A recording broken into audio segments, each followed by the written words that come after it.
Niyə özünüzə hörmət etmirsiniz? Niyə insanlar gözü qarşısında rəzil vəziyyətə düşüb, yenə də heç olmamış kimi qürurunuzun sınmasına şərait yaradırsınız? Çelik kimdir axı onunla şəkil çəkdirməkdən ötürü bacısı, sevgilisi, xalası qızıdır, hər nəysə sürüyür arxasınca.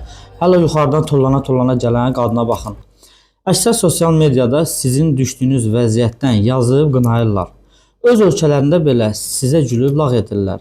Bəlkə də Çeliyin yadından çıxıb müğənni olduğu, kommersiya məqsədi ilə kimlərsə pul qazanacaq, bir şəkil çəkdirib statusa qoymaqdan ötürü biabırçılıqlar edirlər.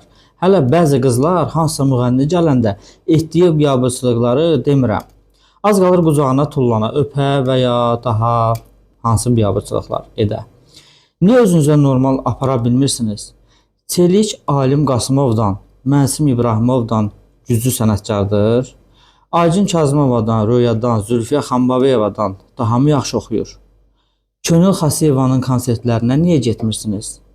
Hə, başqasının artığını öz ölkəsində bəyənilməyib, sizə yuxarıdan aşağı baxanı başa qaldıranda daha mı səviyyəli görsənirsiniz? Bəlkə də orada kimlərsə var, acından günorta durur, borc alıb gəlib, bəlkə də lotereya oynayıb gəlib, bəlkə də kimsə hansısa qız oğlanın başını xarab eləyib ki, mən də getməliyəm, mənim də şəklim olmalıdır. Niyə belə şeyləri özünüzə reyting bilirsiniz?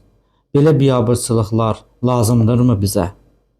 Daha səviyyəli işlərə pul xərcləyib, daha özünüzə lazım olan şeylərə gəlişdirməyə, inkişaf elətdirməyə niyə pul xərcləmirsiniz?